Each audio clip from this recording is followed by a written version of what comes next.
Fiancé thinks I'm a jerk for not converting throwaway, as he follows my meme. I've never posted on this sub before, so please delete if not allowed. I have 35, and my fiancé, Todd, M41, met over a decade ago, and we have a mutual friend group. We started dating last year and got engaged last month. Generally speaking, he treats me like a queen. He spoils me a lot, and I always appreciate it. He is usually respectful, kind, communicative, and patient with me. This started to change, and I want to say it started to change once the ring was accepted. I need to be clear, I do not really care about getting married. I am perfectly fine with not getting married. My parents are not married, but they have been in love and together for over 40 years. My siblings are all unmarried except one, but they are all in seemingly happy relationships, each lasting at least 5 years. But Todd is Christian and believes that two people eventually need to get married to be happy. We talked about it at length both before we became a couple and after we started dating. I was clear that I do not want or need a ring, but if it is important to a partner I come to love, then whatever. I will do a small wedding. He was overjoyed when he proposed and I said yes in front of pretty much everyone in our little world. Later, though, he said I did not seem excited enough and that it felt like I did not want to marry him. I said I love him, and if he wants marriage, then sure, but to say I want to marry? I mean, I know he wants to, and if that is what he wants, and since it does not matter to me either way, the math was easy. Let's get married. I said it sort of jokingly to lighten the mood, but he did not like that at all. Nearly every other day, he would find a way to ask me if I really wanted to marry him, or he would simply say that he feels like I do not. I suggested couples therapy, as it seems to really be on his mind and troubling him, but he said he has done therapy before and does not need to do it again. Then, last week, on our usual date night, he said he had something really big to ask me. Call it a favor if that makes it better, and then asked me to come to his church and get baptized. I stared at him. I am an atheist and have been since my mid-20s, he has known that for years, and we have always been respectful of each other's beliefs. I told him I could not do that. Baptism is supposed to be sacred and done with a true heart for that faith, and I would simply be a liar if I said I wanted to live for his God because, frankly, I do not. He argued that it is just a splash of water in some words, and since he wants it before our wedding and I do not care about religion either way, this should be easy. I refused again, explaining that I do care about religion. My majors were world religions and anthropology. I care a lot. And it would be dishonest to his God and our community for me to dedicate my life to his religion outwardly but not inwardly. I said it felt disrespectful to his faith and the people who truly live it. He got angry with me. Oh, so you're okay disrespecting me, though? When I asked what he meant, he said to drop it and change the subject. I pressed more, but he raised his voice. I said drop it. Loud enough for others to turn and look at us. He has been robotic around me since. He spends days up in his study all night, sleeps on his study couch, goes to every service and event or gathering his church has, which is most weekday nights and Saturday mornings as well as Sunday. He has also been inviting me to every single one. He had not done that since we started dating. Back then, I said I respect his beliefs and will go to something like a wedding, christening, or baptism, but not a simple service or event.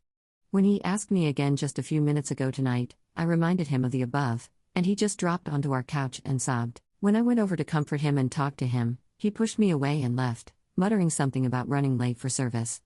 His sister, Esther, texted me to ask what happened, and I gave a brief summary. She texted back saying I am being a jerk and that one service is not going to make me burst into flames, and it is important to Todd. So, am I being a bonehead? Am I crazy to think that this pressure is a deal breaker? I do love him, but this version of him is not only a stranger to me, but a weight on me. But are people not supposed to work through that hard stuff to get on in a relationship? Edit to update, he texted me a few minutes ago saying that when he gets home, he wants to have a serious talk.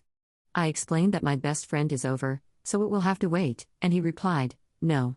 Tell her to leave, give her my love, but this is serious. I talked with my bestie, Bessie, F35, and read some of the comments here and told him no, absolutely not. He can go home to his parents. The house we live in is mine, and he is welcome to come in, pack a bag, and leave because Bess is here for me right now, and I need her here for me right now. He has not responded. Edit to respond to things that have come up a lot, either in messages or comments, he has never raised a hand to me. He would never, and if it is not for the reason I used to think, that he is not a jerk, it would at least be because I am a military brat. Both parents. So not only am I trained to defend myself well, but my parents, would not take kindly to that. A lot of people brought up kids. I cannot get pregnant. I did want kids, and then this happened, so now I am okay with the idea of not having any. He said he was okay with that too, and we talked about just being dog rescue people. My family likes him. My father, a pastor, loves the guy. But no, I have not told him about this yet. He is non-denominational and goes to a mega church in our state. Literally thousands of people. No, it is not a requirement for marriage at his church for me to convert. Update 1. Last week I posted about my fiancé, Todd, M41, because despite having been respectful of each other's beliefs until now, he is Christian and I am an atheist, and he now wants me to get baptized. It came to a head and he stormed out, so I called my BFF to keep me company since I was pretty sad and emotional. I do a lot for him and Bess, the bestie, and a lot of you here helped me see that the relationship as it is either needs serious changes or it needs to end. Logical. But logic is hard to cling to when you are heartbroken. I think I already knew he would not change anything for me. I did text him that night that he needs to go back to his parents' house, the house we live in is mine, and that I needed space. I guess he and his sister gave his parents an alternate version of events because they came by that night anyway. All of them. His mom, dad, sister Esther, and him. He had a key, so he just walked in as Bess, and I were drinking on the couch watching Netflix. I asked what he was doing here, and his family came into the room behind him. I asked what was going on. The way he looked at me is unexplainable, but his mom pushed past him and just yanked me into a very aggressive hug. She said they were there to talk as a family and have a family meeting, and then told Bess she needed to leave. Bess refused. His mom turned to me and asked me to have Bess leave. I refused. It was late, and I was in no state to talk anymore. Please leave. It devolved into passive-aggressive disapproval that I would not take guidance from the man I planned to marry. His parents, his father is a pastor, sat down to give me what felt like a whole pre-planned spiel about how I am an adult and need to act like one, and kicking a man out of his home for doing the right thing is a tantrum. His dad even said at one point that he was so disappointed in me and would be telling my father, also a pastor, about this. Gotta be honest, I was dumbfounded for 85% of this, and then finally, I guess it was the booze, started to laugh and told them to get out. His dad refused and called me volatile and suggested I get counseling. I told him this is my house, and I will call the police, so get the heck out. It was the first time I had ever cursed in front of them. Pearls were clutched. I was called trashy, and Bess held her phone saying, "Okay, I am calling the cops." She asked you to leave. I heard his dad say, "You're not marrying that," as they left, and they muttered other hurtful things, making a whole scene about how sad and disappointed they were in me. They left. Todd packed a bag and left with them. He continued to text me invites to services. "It will help you." He kept stating that he is concerned about me and the path I am choosing, and that his parents are not sure he should marry me, but he loves me and wants what is best for me. I told him I needed space and to leave me alone, but he kept texting. I said the wedding is off, and Sunday, when I got home from running errands, he was on the porch crying. He had a handwritten letter that he wanted to read to me, but I said absolutely not and told him to go away. He kept asking me to think about what I am doing and how my choices affect more than just myself, and more. I pointed to my doorbell camera and said I have footage of me repeatedly asking him to leave, and Bess was recording the night his parents, sister, and he ganged up on me. "Go away." He threw his hand up like he was going to strike me, and I just screamed. I did not even mean to. It was so sudden, and it scared me. He started apologizing, but a neighbor came out to see what was happening, and he just left. I texted him to never come back ever. He is no longer welcome. I will mail his stuff to his parents, but he is no longer welcome on my property ever again. He tried to apologize, but I no longer care to hear any of his words. He did leave his written letter, and I have read it. So has Bess. She keeps telling me it is just manipulation, but it just breaks me. The locks get changed tomorrow. Bess is helping me pack his stuff. His father is picking up his things tonight. And I am just sitting here replaying the past week and a half in my head over and over. I know it is pathetic, but I am shattered. I have not really been able to sleep yet, and I feel like I do not even reside in my own body anymore. I'm just going through the motions. Bess is staying with me. I have been getting texts and social media comments about how disgusting I am. My notifications just went insane over the weekend. This is just a nightmare, and I am not even sure how to wade through this. Edit. I am so overwhelmed by the comments and support. I'm trying to reply, but I am tired and still a bit out of my head. I do appreciate everyone who is making me laugh. I needed that fun-loving energy. Bess is making us dinner, so hopefully I can eat something. Thank you all so much for the hugs and support. Update 2. I do not know how to do trigger warnings, only that they are important when writing posts. So I wanted to add this up here. Physical violence happened. I want to start with saying I am mostly okay now. I am safely at Bess's, being fussed over by her highness, and I have finally been able to sleep and eat somewhat normally. Todd's father was on my doorstep again not long after my last post. Bess told him through the door that everything he needed was right there and to grab it and leave. He got mad, demanding I come out to speak with him, calling me a cowardly and sick woman and other insults. Bess just said he could save it for the camera because I was not there. I was, and he just loaded his car, said he would pray for me, and left. We thought that was the end of it, but then a couple knocked on the door. I do not know them personally, but I recognized them from Todd's church, so I kindly explained that we had broken up and to reach out to their pastor to find him. They then told me they were there for me, asked to be invited in. I said no. The guy asked me to please not be inhospitable, exact word, and I said this would be the last time I politely asked them to leave. So they left. I ordered no trespassing signs online, but the next day a different couple from the church pulled the same stunt, except this time the guy was aggressive. He used my birth name, I changed it legally 4 years ago, and argued with me through the door camera while his wife kept trying to beg me to keep the peace and come out to talk. I refused. A week after that, Todd was back, but my dad was over. He had heard about this situation and, oddly enough, was trying to convince me to come stay back home for a bit. When Todd was outside, Dad stepped out. Dad is retired military and very tall, and he ordered Todd to leave. That is when Dad asked again for me to come home, so I compromised and said I would go to Bess's. While I was away, Dad would check on the house and take in packages and put the no trespassing signs up. He also added cameras and came over to Bess's to make sure I had the app synced. After a few days, I do not know how to explain it, but I just felt cooped up, so Bess and I went with a mutual male friend, Sam, M35, for drinks. Todd was there. He walked in about an hour after me and Bess. Sam spotted him first and got up, blocking our booth from him. Todd saw us and went to the other side of the bar and just sat there for a while. Sam and Bess asked me if I wanted to leave, and I did, so we went next door. Todd showed up soon after. We moved to the pub next door, and same thing. It happened 4 separate times, and Bess recorded it each time. Sam drove us around for a bit, and we ended up at a different bar miles away. Sam asked me if I had checked my stuff. We went through my purse and found nothing, but then I remembered that my location was on an app I shared with friends and family. I removed Todd from it and texted a few others to say I was turning my location off.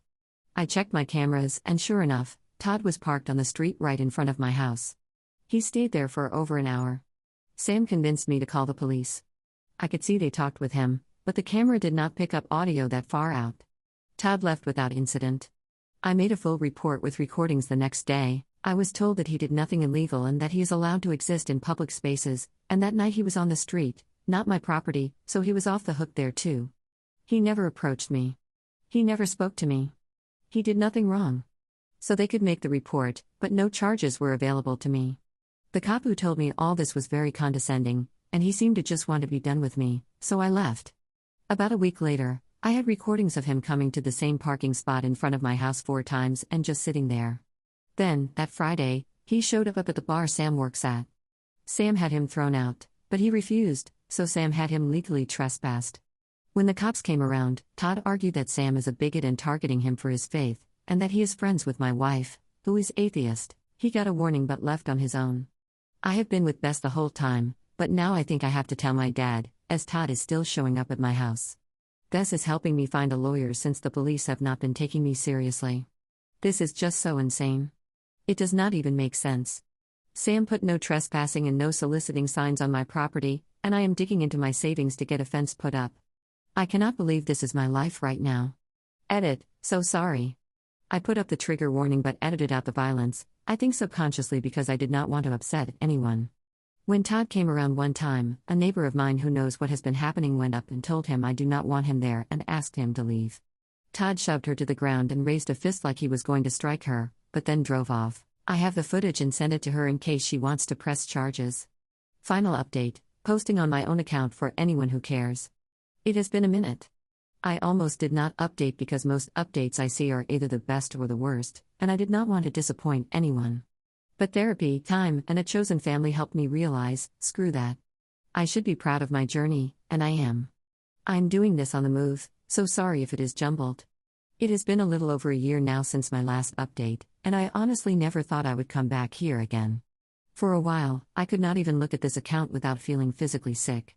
That is what dealing with abuse looks like. I never would have imagined he abused me before I started this account, but turns out he did. Emotional abuse is a sneaky bastard, and it got me. So yeah, I do not want to come back to the account that made me feel stupid at times. It felt tied to one of the worst periods of my life, and for a long time I wanted to lock all of it away somewhere and never think about it again. But life kept happening. Good and bad. Mostly quieter now. Which I think maybe is what healing actually looks like. Not dramatic happiness. Just quiet. I moved.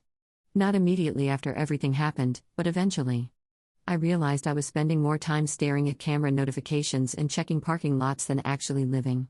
Every car slowing near my house made my stomach drop. Is it him?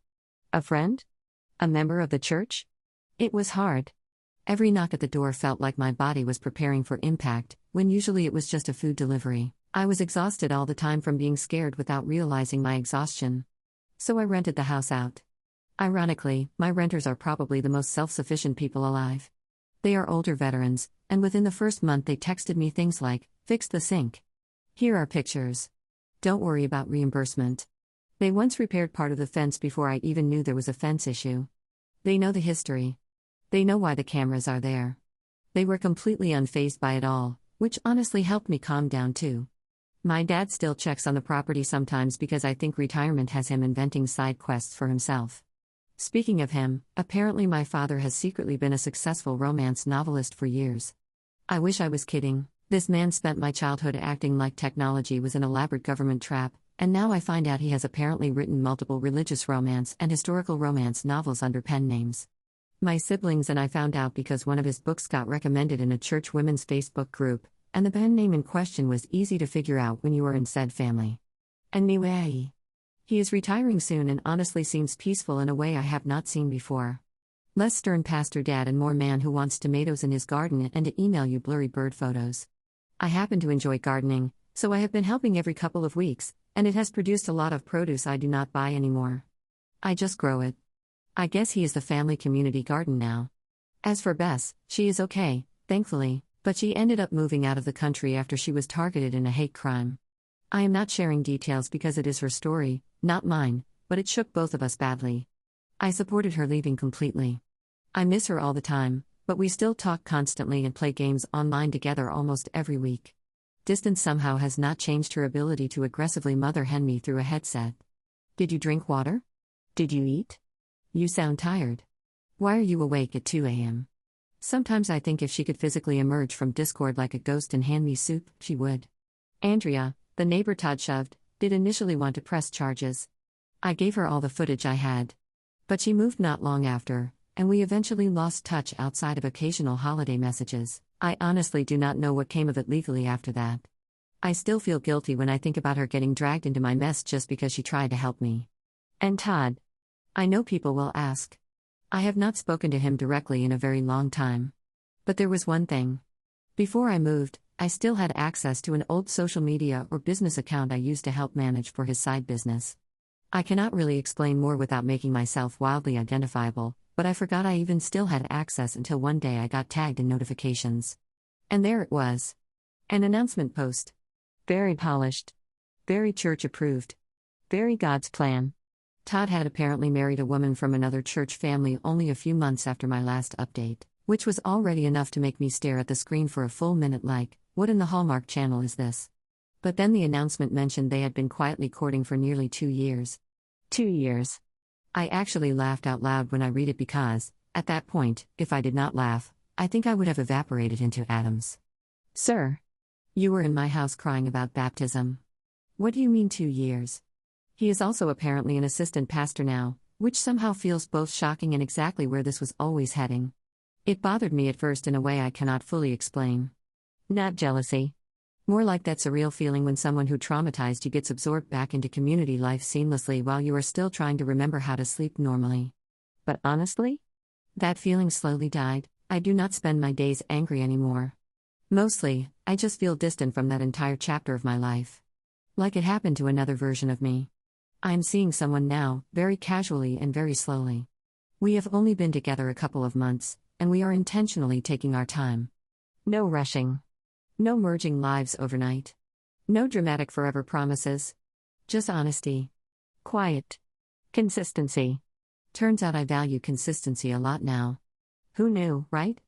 Also, I adopted a rescue dog who is approximately 80% affection-seeking menace and anxiety. And somewhere along the way, I started volunteering more heavily with rescue organizations, specifically helping people in abusive situations keep or safely place their pets temporarily. That became very important to me because one thing I learned during all of this is how many people stay in dangerous situations because they are terrified of what will happen to their animals. A shocking number of shelters still cannot accommodate pets. So now I spend a lot of time helping with transport, fostering coordination, emergency supplies, things like that. It feels good to do something tangible. To make somebody's world slightly less frightening for a moment. I still have rough days. Remembering still makes my chest tight. Sometimes seeing a car similar to Todd's too many times in one day still flips some primitive switch in my brain. But I sleep normally now. I laugh easily again, and more recently I actually got tipsy and had fun singing karaoke with friends. I go places without mapping exits first, and for a long time, I genuinely did not think I would get back to this version of myself. Anyway, that is the update. Also, if my father's secret romance author identity gets exposed and he becomes famous on Christian Book Talk, I am legally changing my name this time because no thank you, sir.